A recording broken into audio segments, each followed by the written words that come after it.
Okay, well, Yeah. great. Let's just get started, okay? Okay. Well, I want to briefly just talk about Feldenkrais. Feldenkrais is a way of looking, observing our habits and discovering where we unconsciously interfere with ourselves, unknowingly, which basically lead to limitation and eventually even pain. So, Beth, I think you want to say explicitly what's going on with you? I have tennis elbow, and it's from overuse. So, Okay. like, I think I did it initially lifting weights in exercise, but now it just keeps getting re-injured using a mouse, the keyboard. Right. You work at the computer a Yep. good amount of time. I can feel it, like, if I am holding a glass for long periods of time. Oh, okay. Sleeping, I mean, just Okay. like brushing my teeth, using a hairdryer. Oh, so it's really... So it really gets in the way of, like, Oh, so it's... doing a lot of things in my life. Okay, so and how long has it been going on? 2 months. Oh, so it's been a while. Yeah. Okay. Okay, so in the way I want to work today with Beth, and I've done this before with you, is to use the Feldenkrais method, which is to see where are you using yourself maybe too much, unknowingly tensing certain muscles, and where are you not incorporating movement in your body. Okay, so we want to basically spread the workout throughout yourself. Mm-hmm. So I'm going to just move you a little bit. Why don't you sit forward in your chair a little bit? Okay. Like at the end, or just... Yeah, just at the edge. Okay. Yeah, Like that that? looks fine. Okay. And I'm just going to put my hands on your shoulder. I'm just going to see how your shoulder responds, because even though I'm doing this sort of micro movement, I'm sensing how readily the shoulder moves, right? And I know you're an athlete, a highly conditioned athlete, so there's some muscle overlay, but I just want to see how you're moving. So now I'm going to just come around to the other side and just do the same thing. And actually right away, I don't know if you can feel it, see how Beth's shoulder comes forward pretty well. See the shoulder blade, I can move it forward and you can feel some movement in your shoulder, girl, right? And even going back, there's some movement. So these tiny movements are just indicative of how available the part is for movement. But again, to see if I come forward like this, it's not really moving, right? It's hardly moving much at all. Maybe backwards somewhat, right? But not forwards, right? Yeah. Okay. So the elbow is related to the shoulder. It's not just a local injury, it's really a whole body, injury. So let's have you just move this knee forward. Just forward towards the wall. So in other words, like that? Yeah, but Okay. leave your foot, don't move Okay. your foot, so just let the knee and the hip, Ever so slightly. yeah, go forward, right? Okay. And then go back. And do that again. And notice that you're turning, so let yourself turn, and you can also let yourself look in the direction you're turning, so you can look a little to the left. And you can see that the shoulder's turning now, the whole body's turning, the spine is turning, all of you is turning. I'm just going to put my hands on different parts of yourself. Right? So if I put my hand on your pelvis, you can feel that the right side of your pelvis is coming forward relative to the left side. Right? Okay, good. Okay. And now let this right shoulder blade move forward. Can you just let this... So you see, that's different than what I'm asking. That's you're turning your whole body. So see if you can just let the shoulder blade itself move forward. Without moving my... Without moving, so this... Yeah, that's more like it. So now you just feel the shoulder blade slides. You feel that, good, great. And come back, and again, let the shoulder blade itself. That's it. So now you're moving the shoulder blade independent of the rest of you, right? Yeah. Great. That's a nice little learning. Okay, good. Just another time or two. Now actually let your left shoulder blade come back to my hand. Don't even worry about the right. Just let the left shoulder blade come back. And automatically, see, the right side knows what to do.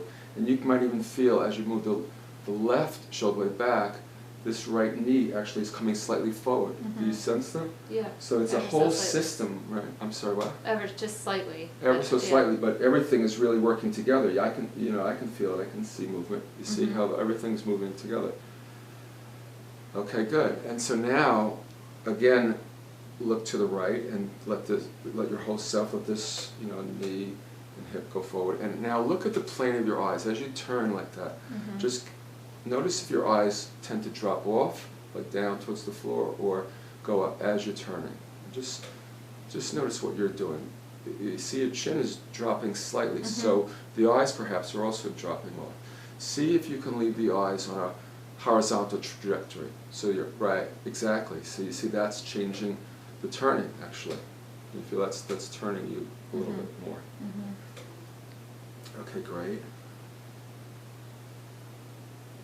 Now, also, let's do this. Now, each time you turn, I want you to leave your eyes facing forward, but turn everything else. Your head's going to turn, your shoulder, torso, without tensing up. So just reduce your effort. I know it's an unfamiliar movement.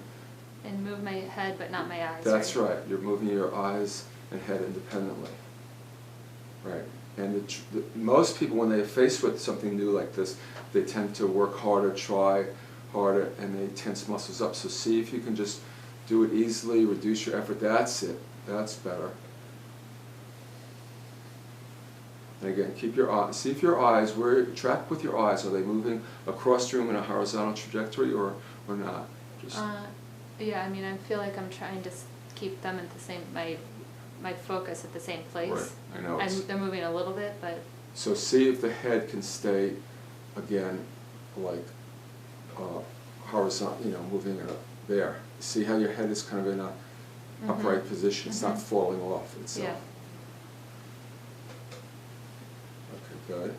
Now come back. And now just turn everything, head, eyes, everything to the left. Your shoulder, your hip is going to come forward, this hip is going to come forward, and your head and eyes can look, wherever you can see. So your turning gets a little bit more fuller, right? A little more continuous. Now we'll do one more movement. Now leave your head and eyes in the middle as you turn everything else to the left. So, right, that's right.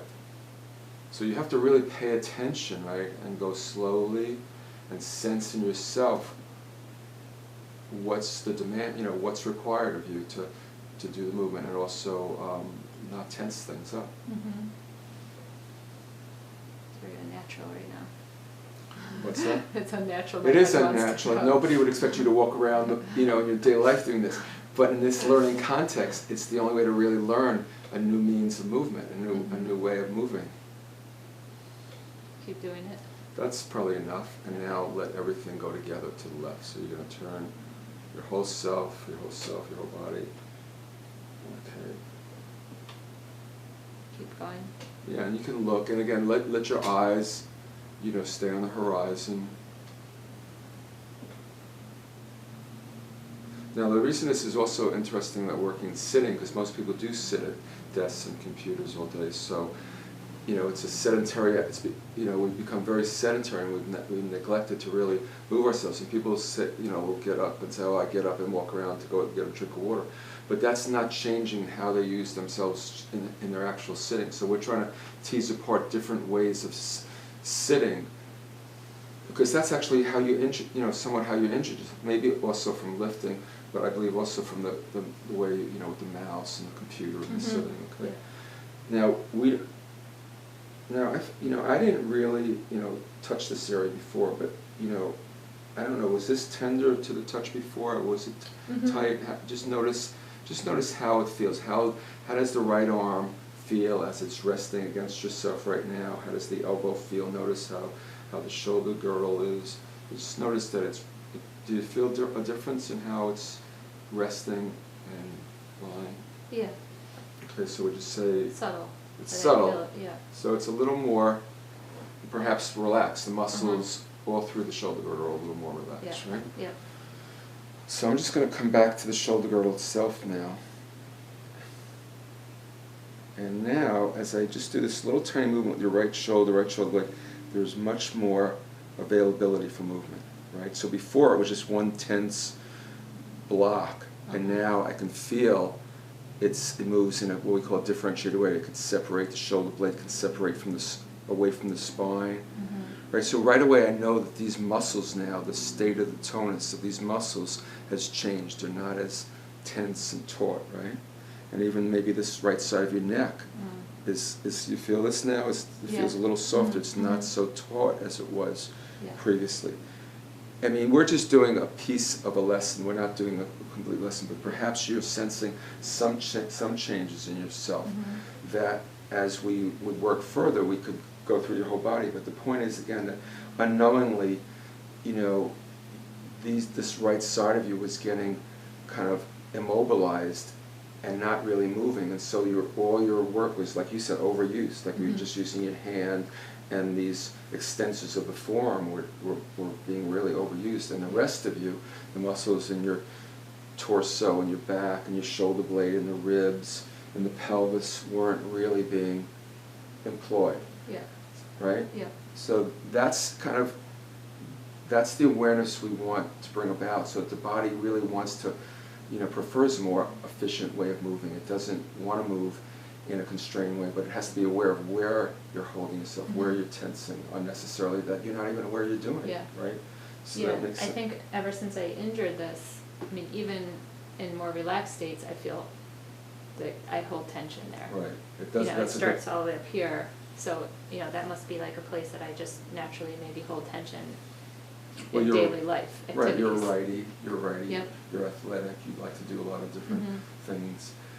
But yeah, the point is, I think you're making, is that the muscle keeps working even when it doesn't, even when it's not required to work, right?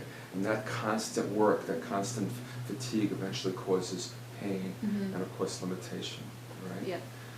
So this is something we could, you know, continue again, you know, in different contexts, different, you know, lying on the table, you know, but to make you aware of where you're unnecessarily limiting yourself, inhibiting your movement, and where you could be moving more fully. Okay, does that make sense? Yeah. Yeah. Why don't you just stand up and just stand for a second, and just sense, you know, the weight through your right foot, and just see if the weight, and how you're standing, if one foot feels different into the floor than the other, how you actually stand. It feels balanced. Okay. Yeah. Okay. I mean, it feels a little lighter on the right side. It feels you know? a little lighter on the right side. Yeah. Yeah. Okay. And just notice how this shoulder is compared to the other. If one shoulder feels, perhaps, well, you tell me. I don't want to put words in your mouth. Well, how would you describe the two shoulders? This one feeling a little bit looser, this right, and this one feeling a little bit tighter. Yeah. So this, perhaps even this one is down a little bit compared to the left. It's slightly hanging down the shoulder, right? Yeah. And the arm. You see how this arm actually lies? It's kind of just hanging, you know, alongside you like this, and this arm is actually held out more to the side. So this arm, I mean, can you see that there's an actual difference in how the arms are? Yeah. So I think you understand what we're going. Just and walk around. Just notice as you walk. Just see how the arms swing, how the arms move. Just let yourself walk, but just let yourself move your arms as you walk, just the way you would normally walk. Just sense if one arm moves relative to the other. So again, this is subtle, you're right, and these are small changes, but over time, this is the kind of learning that takes place, and it does take some time to sense these differences and feel them and incorporate them. Yeah. Okay. Yeah, great. Well, thanks. Yeah, thank you. Okay.